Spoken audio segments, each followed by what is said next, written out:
While lounging and munching on snacks, Takemichi's attention is caught by a news broadcast detailing a disturbance involving the Tokyo Manji gang. This incident resulted in the unfortunate deaths of several civilians, including Naoto Takabana and Hinata Takabana. Shockwaves through him as he recalls Hinata was his girlfriend during their middle school days.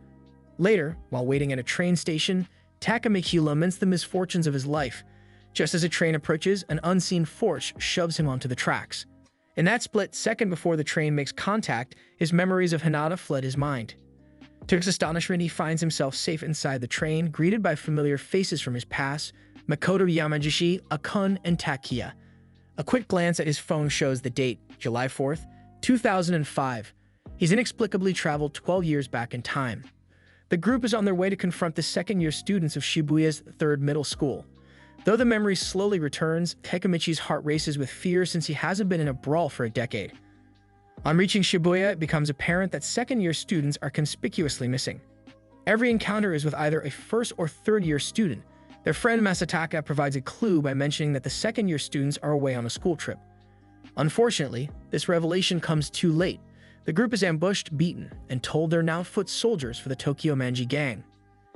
Takemichi connects the dots, recalling the beginning of their tumultuous days with the gang and the subsequent reason he left town post-graduation. Thoughts of Hinata lead him to her home. The sight of her is a sharp reminder of how much he'd forgotten. Seeing his bruises, Hinata reprimands him for his recklessness. As he departs, he intervenes when he spots some men bullying a young boy. After threatening the bullies, he counsels the boy, who introduces himself as Naoto Takabana, Hinata's younger sibling. Realizing the boy's fate, Takemichi warns him about the impending tragedy in 2017 and emphasizes the need to protect Hinata. In a surreal twist, upon shaking hands with young Naoto, Takemichi awakens in a station's infirmary. It's July 4th, 2017. Disoriented, he wonders if the time-traveling episode was just a dream, especially since he's unharmed from the earlier train mishap. However, his rescuer appears, revealing himself to be an adult Naoto. Armed with the information Takemichi provided in the past, Naoto had changed their destinies. He credits his intense study and determination to the pivotal advice given to him 12 years ago. While Naoto had pursued a career in law enforcement, he failed to shield his sister, Hinata, from her tragic fate. In his despair, he turns to Takemichi, urging him to aid in preventing her demise. Takemichi, determined to assist Naoto, learns of the latter's unique ability to time travel, but only to the same exact date 12 years prior. For 2 exhaustive days, Takemichi engulfs himself in Naoto's collected intel about the Tokyo Manji gang. Naoto emphasizes the significance of 2 pivotal figures within the gang, Manjiro, known as Mikey, and Kasaki. The crux of their plan hinges on ensuring these 2 never cross paths. By doing so, they hope to nullify the gang's existence, thus saving Hinata. After their hands meet in a firm shake, Takemichi finds himself flown 12 years back. He's immediately plunged into a brawl, swiftly getting knocked out by an adversary's punch. Coming to, he realizes he's amidst Masataka's gang, who berate him for his quick defeat. Memories flood back, reminding him of his submissive status under Masataka, which had been the very reason he'd left his friends and Hinata in the past. Among the chatter, Akun reveals that Takiya is set to duel soon. Desperate to step into Takiya's shoes, Akun's plea falls on deaf ears. Realizing his present subservient position won't aid his mission to save Hinata, Takemichi audaciously challenges Masataka. Though the first blow from Masataka underscores their disparity in strength, Takemichi's resolve remains unshaken. As the beating intensifies, Akun, unable to bear the sight, edges closer to the fray, knife in hand, targeting Masataka. Defiantly, Takemichi goads Masataka, claiming that his only path to victory would be to end his life. At this tumultuous moment, the vice commander of the Tokyo Manji gang intervenes, urging Masataka to rein in his aggression. Following closely behind him is Manjiro, casually lamenting the depletion of his favorite snack, dorayaki. The aura around him commands instant respect, with all present bowing in reverence, acknowledging him as the leader of the Tokyo Manji gang. Manjiro steps forward, introducing himself to Takemichi and unexpectedly declaring him a friend. The mood quickly shifts when Manjiro confronts Masataka about overseeing the fights. Without waiting for an answer, he launches a fierce kick to Masataka's face and mercilessly beats him down. Witnessing this, Yamagishi and Makoto marvel at Takemichi's newfound connection with Manjiro, but Takemichi feels trapped, transitioning from Masataka's pawn to being under Manjiro's intimidating influence. The following day, as Takemichi heads to school, Hinata, referred to as Nada here, excitedly proposes a date after her upcoming cram session. Throughout the school day, Takamichi's thoughts grapple with the challenge of preventing the fateful meeting between Manjiro and Kasaki. However, a commotion in the hallway breaks his reverie, revealing Manjiro making an entrance into his class. Manjiro insists on Takamichi spending time with him, but an intervention comes in the form of Hinata, sensing Takamichi's discomfort. She defiantly slaps Manjiro and pulls Takamichi away. However, they're halted by Ken. In a display of newfound resolve, Takamichi firmly urges Ken to release Hinata, asserting he won't relinquish what's important anymore. Manjiro's tone takes a darker turn, hinting at dire consequences, but he then playfully retracts, emphasizing his code against harming women. As they cycle together, Takamichi reflects on Naoto's warnings about the Tokyo Manji Gang's sinister activities in the future. He grapples with reconciling this information with Manjiro's seemingly contradictory persona. When asked about his sudden affinity, Manjiro shares memories of an elder brother whose fearless spirit Takamichi mirrors. Expressing ambitions to redefine the delinquent era, Manjiro seeks Takamichi's alliance. Later, while heading home, Takamichi encounters a group of guys, one of whom stirs a vague sense of familiarity. Hinata, on the other hand, extends an invite to her home for a study session. Thrilled, Takamichi soaks in the novelty of being in a girl's room for the first time. Their study is interrupted by the distant sound of fireworks, prompting Hinata to guide him to the rooftop, where they lose themselves in the mesmerizing display. Grasping for Hinata's hand, Takamichi's touch instead meets that of Naoto's, jolting him back to the present timeline.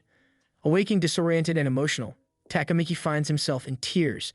Noting this, Naoto postulates the handshake as the trigger for time leaps, although he's frustrated to learn that the recent handshake was accidental. The duo discerns more about the unique time-traveling mechanics. A week in the past equates to the same duration in the present, during which Takamichi's present self remains inert. In their pursuit of answers, Takamichi mentions his encounter with Manjiro and suggests seeking him out to uncover the reasons behind Tokyo Manji Gang's transformation. As they sift through records, Naoto is startled to find Akan's ascent within the gang's ranks, which contrasts with his known history of being incarcerated for assaulting Masataka and subsequent life as an insignificant thug post-release. Determined, Takamichi dials up an old number for Akan and is met with a familiar voice on the other end. They agree to rendezvous at a bar Akan oversees. Upon their meet, Takamichi barely recognizes Akan, noting his absent signature pompadour hairstyle. Opting for privacy, Akan ushers Takamichi to the rooftop. While Takamichi enviously observes Akan's seemingly lavish lifestyle, Akan retorts about the emptiness of material gains. Akan acknowledges Naoto's profession and relationship to Hinata and drops a bombshell. He was behind Takamichi's train track incident. Struggling with disbelief, Takamichi can't fathom his friend intending him harm. But Akan, divulging his allegiance to Kasaki and the gang's blind loyalty, paints a dire picture of a world without Manjiro's guidance. Highlighting the drastic shift in Manjiro's demeanor post-Ken's demise, Akan pleads for Takamichi to alter the past to save them all. The weight of the revelations proves too much for Akan, leading him to take a tragic leap from the rooftop, leaving a devastated Takamichi at the opposite end. Azaki clandestinely overhears their exchange. Takamichi urges Naoto to delve deeper into the fateful day Ken met his end, hypothesizing that it was Kazaki's influence that tainted Toman. Resolved to alter the course of events, Takamichi seeks to rescue everyone from their tragic destinies. Melding through old articles, Naoto recounts the grim details. On August 3, 2005, Ken was fatally injured amidst a brawl involving 50 bikers. The skirmish reportedly stemmed from a rift between Manjiro and Ken's factions. Such information leaves Takamichi skeptical, as Ken and Manjiro shared an unbreakable bond. Naoto concurs, suggesting that there's more than meets the eye. The duo conclude that rescuing Ken could prevent the sinister trajectories of Akan, Hinata, and Manjiro. Their renewed pact is sealed with a handshake, catapulting Takamichi into the past.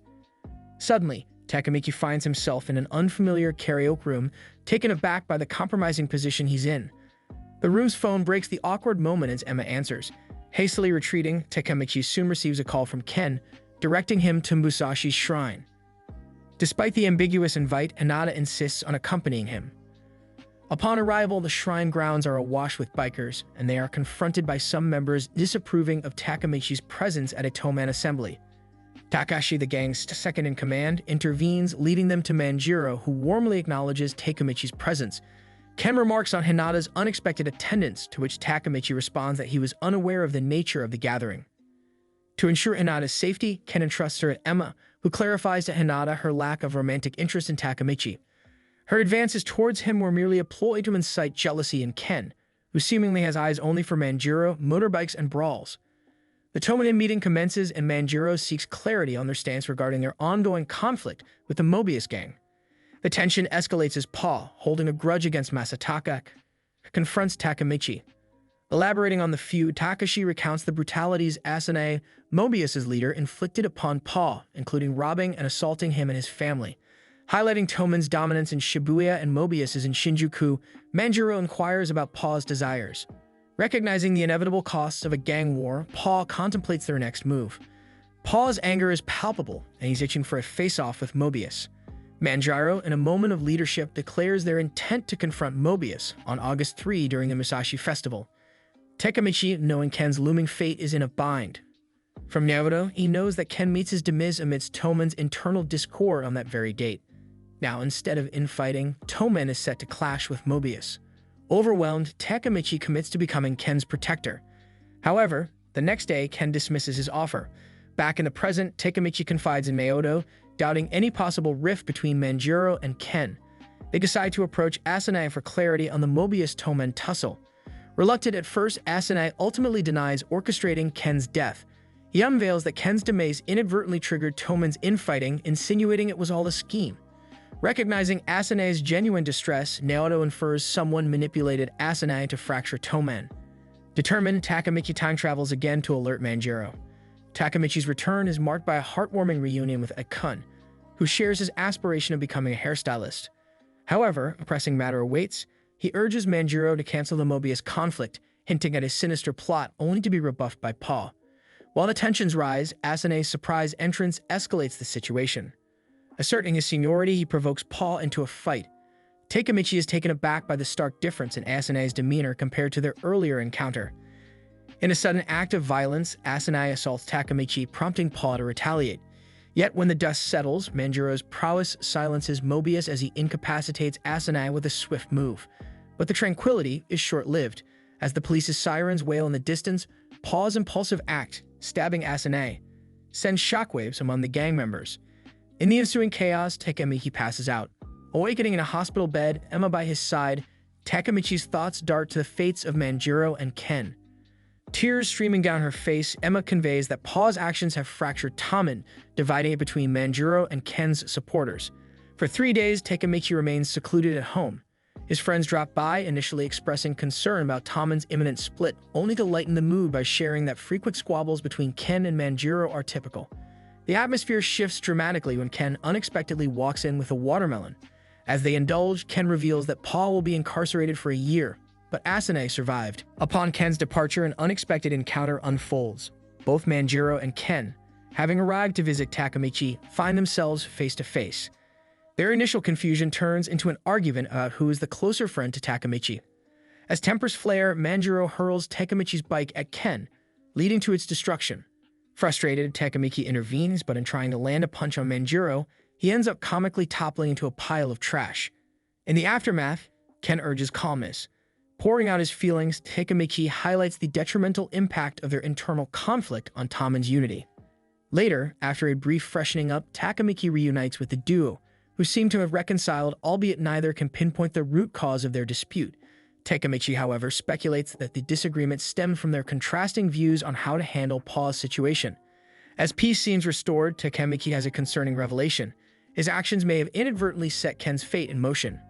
The anticipated day, August 3rd, arrives. Takemichi, Hinata, Emma, and Ken attend the festival.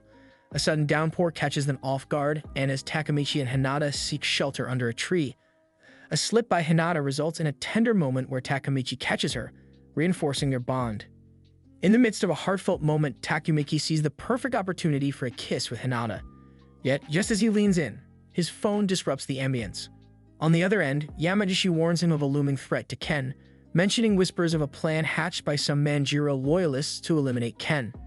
Distressed, Takemichi promptly ends the call, issuing a brief apology to Hinata before darting off in search of Ken. His search leads him to a suspicious scene where members of Toman are conspiring with a Mobius associate who hands a blade to Masataka. Masataka's chilling declaration of his intent to kill Ken goes unnoticed as one of his underlings spots Takemichi and apprehends him. After a rough handling, they bind him with duct tape and leave him isolated. Luck is on Takemichi's side when Hinata stumbles upon him, freeing his mouth from the duct tape. Overwhelmed by his perceived failures and feelings of worthlessness in the face of the impending danger to Ken, Takemichi breaks down. In an attempt to comfort him, Hinata tenderly plants her first ever kiss on him, reaffirming her belief in his worth. Motivated, Takemichi, with Hinata's help, frees himself and sets out on a mission to thwart Masataka's lethal plans.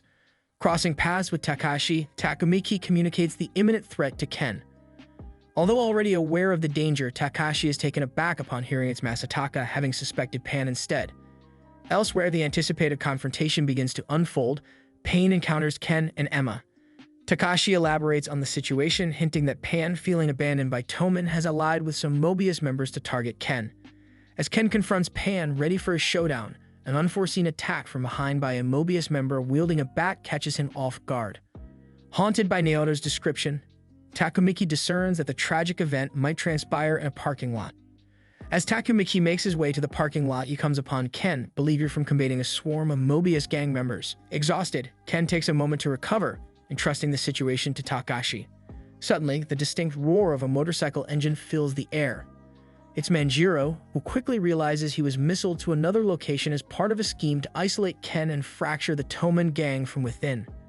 Emerging from the shadows, Shuji introduces himself as Mobius's interim leader. Manjiro wastes no time and tries to land a kick on Shuji, who barely deflects the blow. Shuji unveils their original plot, instigate an internal conflict within Toman to weaken them. But seeing Manjiro before him, Shuji is content with the opportunity to eliminate the Toman leader himself. He signals for 100 Mobius reinforcements, threatening a grim fate to any Toman member who flees. Despite the dire situation, Takemichi sees the altered sequence of events as an outcome of his interventions, but there's little time for reflection. The situation escalates quickly when additional Toman members arrive on motorcycles, heralding a massive showdown. Amidst the ensuing chaos, Takemichi's primary concern remains safeguard Ken from Masataka. Manjiro, meanwhile, confronts Pan, questioning the rationale behind attacking Ken after they had reached an understanding. Pan, feeling betrayed by Toman's perceived indifference to Paw's predicament, lashes out at Manjiro. Even though Pan realizes Manjiro could overpower him easily, he's puzzled by Manjiro's restraint. Pulling Pan closer, Manjiro earnestly questions whether he ever seemed pleased about Paw's arrest. He implores Pan to vent his frustrations on him, but clarifies he won't retaliate against his family. Manjiro's wish is simple. He wants Pan back in Toman. As the battle rages on, Takemichi zeroes in on Masataka, intent on preventing any harm to Ken. But a horrifying sight meets his eyes. Cease, brandishing a blood-streaked blade, chanting that he's committed the act. To Takemichi's horror, he discovers Ken grievously wounded. When Takemichi discovers Ken's critical condition, he signals to Manjiro, who tries to rush to his side but is obstructed by Shuji, prompting a fierce confrontation. With Ken clinging to life, Takemichi hoists him onto his back, determined to find medical help. Hinata and Emma, upon seeing them, relay that they've already summoned an ambulance. As Takemichi anxiously waits, he notices Masataka and his cronies advancing menacingly. Fear grips him, but Ken regains consciousness momentarily, expressing gratitude to Takemichi. He urges him to ensure Hinata and Emma's safety. Bravely, Ken confronts Masataka, vowing retaliation. In a bid to protect Ken, Takemichi lunges at Masataka but gets stabbed in the arm. Despite the odds, Takemichi manages to overpower Masataka, rendering him unconscious in a chokehold. Suddenly, just as Masataka's gang moves in, Hakam intervenes with a well-timed punch, disarming one attacker. Joining the fray are Makoto, Takuya, and Yamagishi, forming a protective barrier around the wounded Ken and Takemichi. Despite their valiant efforts, they are outmatched. Yet the wailing sirens scare Masataka's gang away, leaving their leader incapacitated. Hinata and Emma guide the paramedics to the injured duo. In the meanwhile, Toman triumphs over Mobius, leaving only Manjiro and Shuji still locked in combat. An ally warns Shuji of the police's approach. Before fleeing, Shuji ominously hints at the birth of an even more formidable biker alliance, Valhalla, revealing himself as its first vice commander.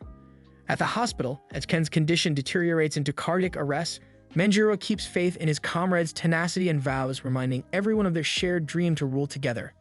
After an anxious wait, the doctors finally announce that Ken's surgery was successful. As dawn breaks, news of Ken's survival brings relief and jubilation. Pan, ridden with guilt, is hesitant to face his comrades. Takashi consoles him, emphasizing Ken's unwavering concern for Paul. With a change of heart, Pan commits to making amends. Outside the hospital, as Takemichi notes the date changed to August 4th, relief washes over him. He's averted Ken's foreseen death. Word quickly spreads about Takemichi's heroics during the brawl, elevating him to legendary status among his peers. As the sun rises on a new day, Takemichi revels in the admiration he's garnered. Resolute in his decision, Takemichi chooses not to return to the present day. He pays a visit to Ken, who, despite his appreciation, teases him for his unimpressive appearance. Handing him a Tomen uniform once worn by Manjiro when he founded the gang, Ken conveys Manjiro's intent. It's Takemichi's choice to wear it, but it's a gesture of gratitude for saving Tomen. Ken then advises Takemichi to meet Manjiro, who's likely lounging on the rooftop. Upon reaching the roof, a contemplative Manjiro puzzles over Shuji's intentions to sow discord within Tomen and the decision to employ Masataka to target Ken. Manjiro finds it especially intriguing that Takemichi had preempted these events and tried to halt them. He curiously probes into Takemichi's identity. As Takemichi struggles to respond, Manjiro jests about his fashion sense, but sincerely thanks him for saving Ken. Feeling a pull towards his present timeline, Takemichi heads to Hinata's residence to meet Naoto. Wishing to atone for the chaos he inadvertently thrust upon Naoto, he gifts her a 4-leaf clover necklace. As he clasps hands with Naoto, he's whisked back to the present. Holding on to hope, Takemichi fervently believes that the course of several tragic events has been altered due to his interventions. However, a quick glance at his phone reveals no trace of Naoto, but a salon appointment piques his interest. Upon arrival, he's pleasantly surprised to see Akane, albeit in an unfamiliar role. His elation grows when an unrecognized caller turns out to be Naoto, who acknowledges the shift in their reality. Riding in Naoto's car, Takemichi is informed that Hinata's fatal incident never transpired in this altered future. They pull up to Hinata's residence with Takemichi's heart racing in anticipation. But as the weight of the moment dawns on him, he hesitates. Fearful of confronting Hinata, a woman who no longer knows the depth of their shared history, he urges Naoto to visit her solo, resigning himself to the bittersweet truth of their estranged paths.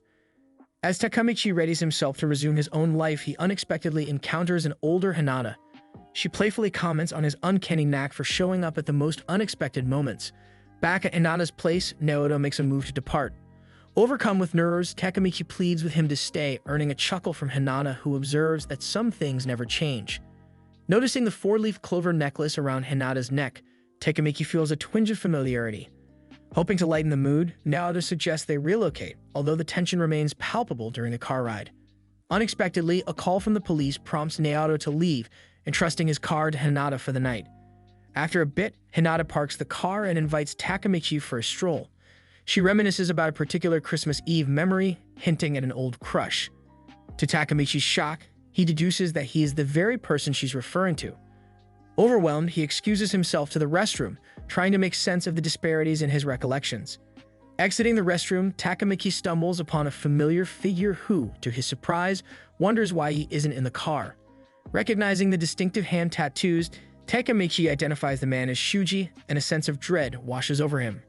Racing back to Naoto's car, his fears come to life. Hinata is inside, and another car is barreling towards her. The car's driver is revealed to be a severely wounded Akane, who echoes sentiments from a past encounter. He speaks of regrets, his terror of Kazaki, and begs Takemichi to protect everyone. The scene descends into chaos as Akane's car erupts in flames.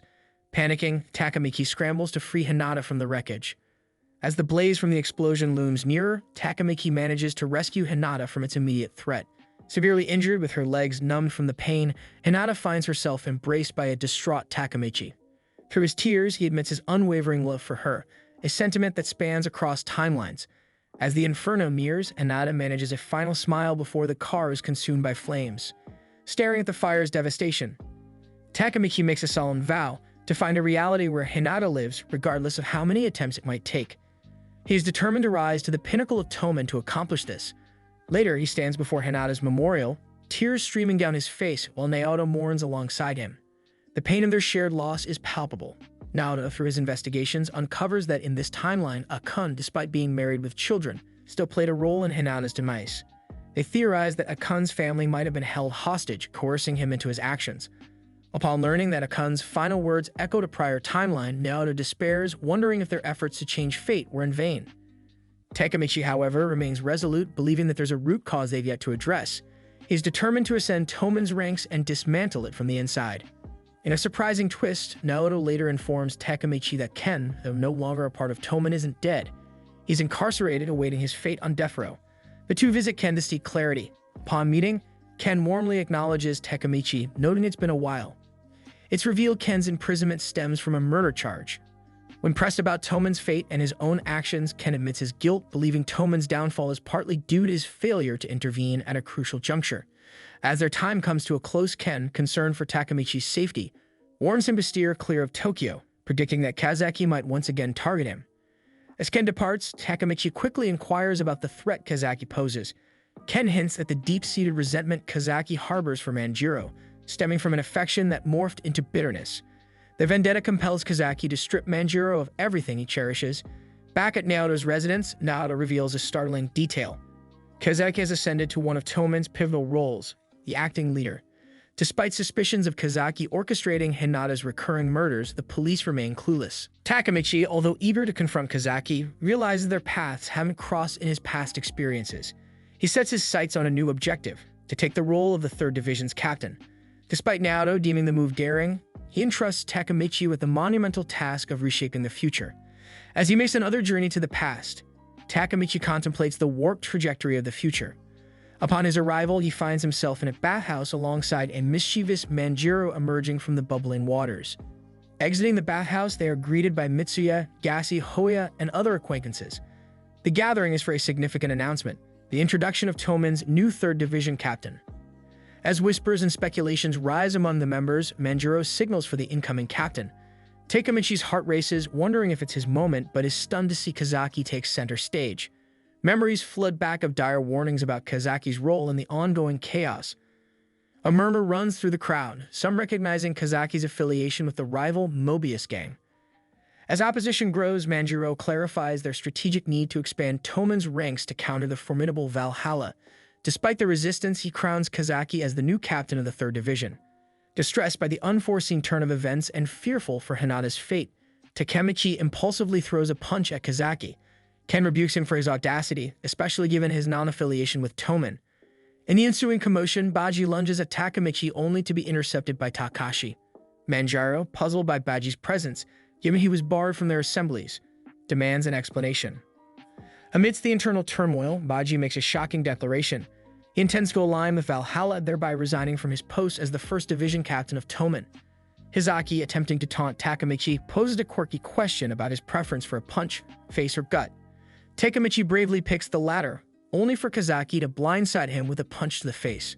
Regaining consciousness, Takemichi finds Manjiro by his side. Manjiro, sensing the tension, asks Takemichi about his sentiments towards Kazaki. He muses about the complexities of leading an organization, noting the challenges in maintaining unity amidst incoming and outgoing members. He recalls the early days, reminiscing about forming Tomen during his initial middle school years alongside key members like Ken, Takashi, Paul, and Baji. Manjiro then presents Takemichi with a challenge, to reclaim Baji from the clutches of Valhalla. Despite his apprehensions, Takemichi sets a condition of his own, the expulsion of Kazaki from Tomen. Manjiro, understanding the lurking danger in Kazaki, acknowledges his power but agrees to Takemichi's terms.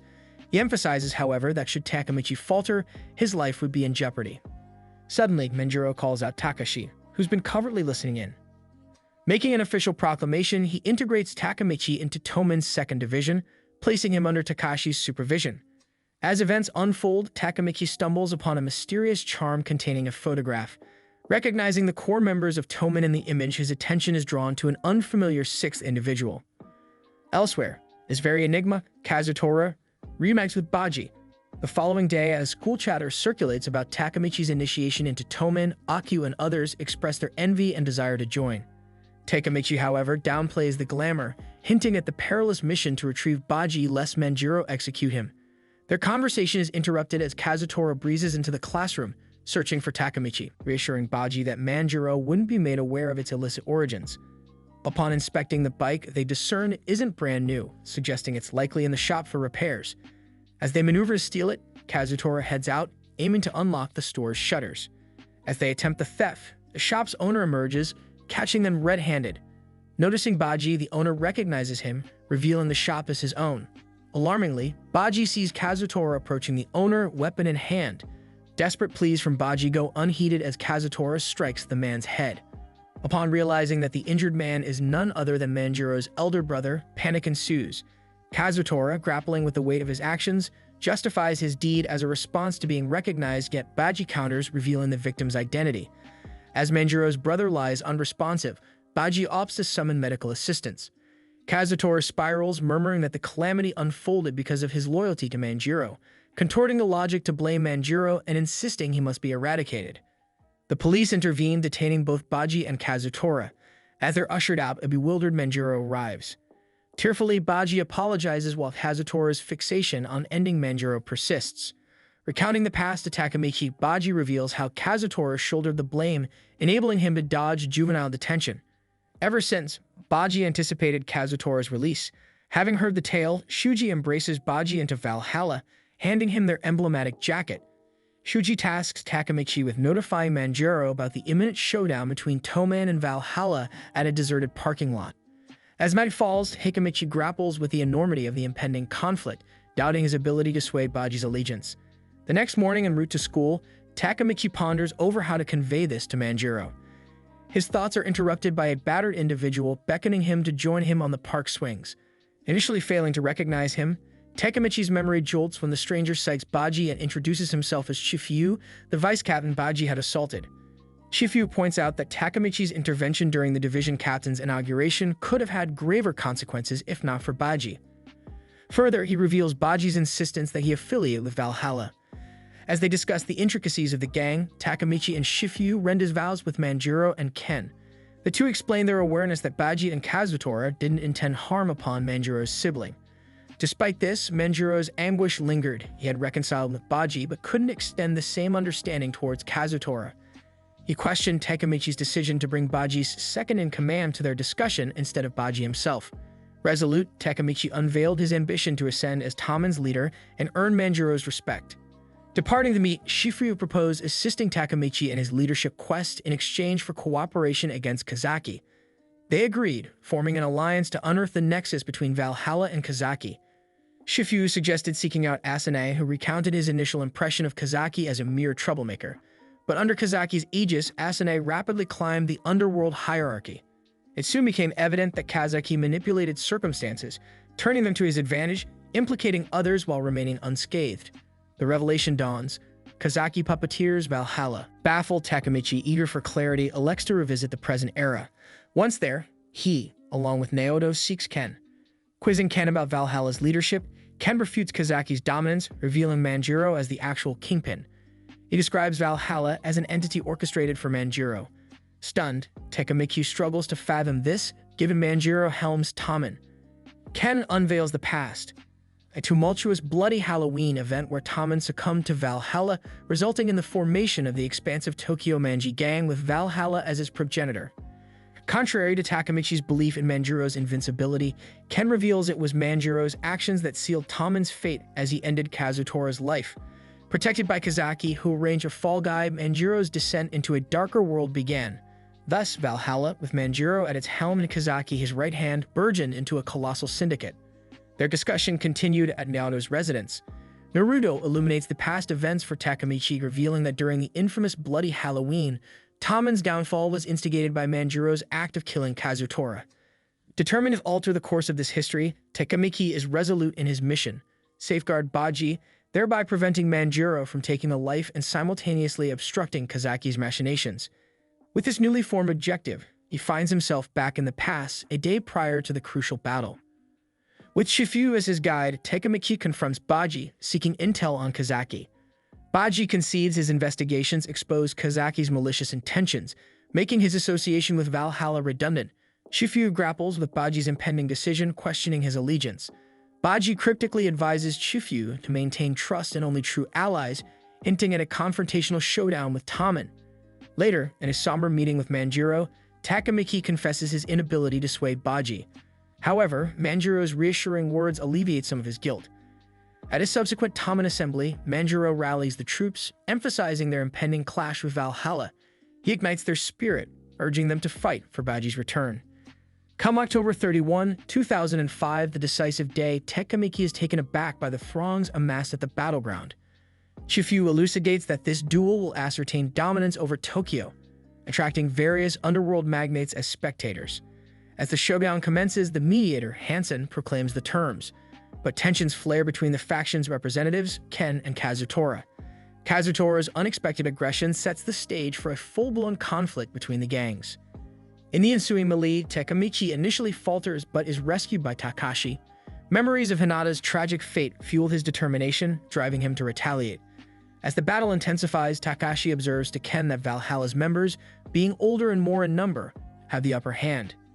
Ken, witnessing his side's predicament, prepares for his next move. Ken leaps into action, shielding a vulnerable ally from Valhalla's onslaught. As the battle rages on, Takemichi's defiant shouts resonate across the battlefield, challenging Valhalla's forces head-on. His fervor reignites the spirits of the downtrodden who rise in renewed determination. Freed from his protective duties, Ken scales a barricade, unleashing his might on the advancing foes, laying many to waste. Engaging Shuji next, he sends him soaring with a single powerful blow. Meanwhile, Manjiro confronts Kazutora, who's strategically positioned atop a stack of discarded vehicles. A surprise assault from a Valhalla captain momentarily catches Manjiro off guard, but he swiftly deflects the threat. Kazutora has recruited formidable fighters from his time in Juvie, Chanbo, and Chome. He goads Manjiro, exploiting the uneven terrain to hinder Manjiro's renowned kicks. Despite the odds, Manjiro holds his ground against both adversaries. The duo momentarily pins him, providing Kazutora an opening to strike Manjiro's head with a pipe. As Manjiro collapses, the Valhalla members mistakenly celebrate prematurely. Bleeding yet undeterred, Manjiro rises, questioning Kazutora's enmity towards him. Memories flip back for Kazutora of a time when Manjiro had claimed ownership over his pain and anguish. In a heated exchange, Manjiro confronts Kazutora over his brother's death. Using sheer willpower, Manjiro counters Chome and delivers a powerful blow to Kazutora, rendering him motionless. Observing his weakened state, a group of Valhalla combatants, spearheaded by one of their leading captains, advances towards Manjiro. Frantically surveying the chaotic scene, Takemichi realizes Manjiro's dire predicament. With Tomen's forces preoccupied, he decides to be the savior. Charging forward alongside the Valhalla assailants, he endures a barrage of blows, driven by his resolve to reach and protect Manjiro. Persisting through adversity, Takemichi charges forward. As Valhalla's captain, Shoji, is poised to strike Manjiro, an unexpected intervention by Kazaki floors Shoji. Takemichi's memory jolts with recognition. He had previously seen an alliance between Shoji and Kazaki. With this move, Kazaki becomes the unexpected guardian of Manjiro, earning accolades from the Tomen members. To Takemichi, it's evident that regardless of the battle's outcome, Kazaki will emerge triumphant. Suddenly, Baji disrupts the scene, landing a solid blow on Kazaki using a pipe. In retaliation, Kazaki's confident Hamada attempts to subdue Baji. As Kazaki rises, he coldly orders the execution of Baji. A distraught Shifyu interposes himself, pleading with Baji to reconsider his decision to confront Kazaki. He argues that attacking Kazaki would be tantamount to betraying Manjiro. Unmoved, Baji strikes Shifyu and attempts to advance on Kazaki. Spotting an opportunity, Takemichi tackles Baji, attempting to restrain him while shouting at Shifyu to aid in Baji's protection. Although Baji retaliates, Takemichi's resolve remains unshaken. As the struggle continues, Takemichi has an epiphany. It's not Kazaki, but Kazutora who is the real threat to Baji's life. Just as he realizes this, Kazutora makes his move, plunging a weapon into Baji's back. Desperately, Takemichi repels Kazutora while checking on Baji's wound, which to their relief seems superficial. An enraged Shifyu confronts Kazutora. Brimming with determination, Takemichi vows to thwart Kazaki's plans and ascend as Tomen's leader. Baji, meanwhile, entrusts Manjiro's safety to Takemichi and fearlessly faces off against Kazaki's 50-strong 3rd Division. Sensing Kazutora's failure, Kazaki cautions Hamada. Though Hamada is confident in their numerical advantage, he's swiftly incapacitated by Baji. As Baji menacingly advances on Kazaki, weapon in hand, an unexpected twist occurs. Baji coughs up blood, crumbling to his knees. Panic ensues, with Takashi urgently signaling for medical aid. As Manjiro regains his footing, Takemichi discerns Kazaki's stratagem to incite Manjiro to confronting Kazutora. Manjiro, however, declares the battle concluded. Shuji challenges this assertion, but Manjiro's swift, powerful kick silences him. Witnessing Manjiro's formidable prowess, most of Valhalla retreats. Manjiro faces Kazutora, who contends that one of them is destined to fall. In a swift motion, Manjiro retaliates, launching a barrage of punches onto Kazutora. Engulfed in this turmoil, Takemichi reflects on Ken's future revelations and feels a pang of futility. As he's being pummeled, memories flood Kazutora's mind. Recollections of the fatal incident involving Manjiro's sibling, the guilt, and the twisted blame. He remembers Baji's reassurance, realizing the unyielding loyalty Baji had shown him. As these memories play out, Baji musters strength, rising and shouting Manjiro's name. He strides past Manjiro, addressing Kazutora with a promise that he wouldn't perish by his hand. In a tragic twist, Baji produces a blade, ending his life. Distraught, Takemichi and Shifuyu rush to Baji's side. In his dying moments, Baji unveils to Takemichi that Kazaki is the true adversary. He references a past incident involving the Mobius gang, hinting at a scheme where Hazaki bargained for a leadership position in exchange for securing a jail release for a gang member.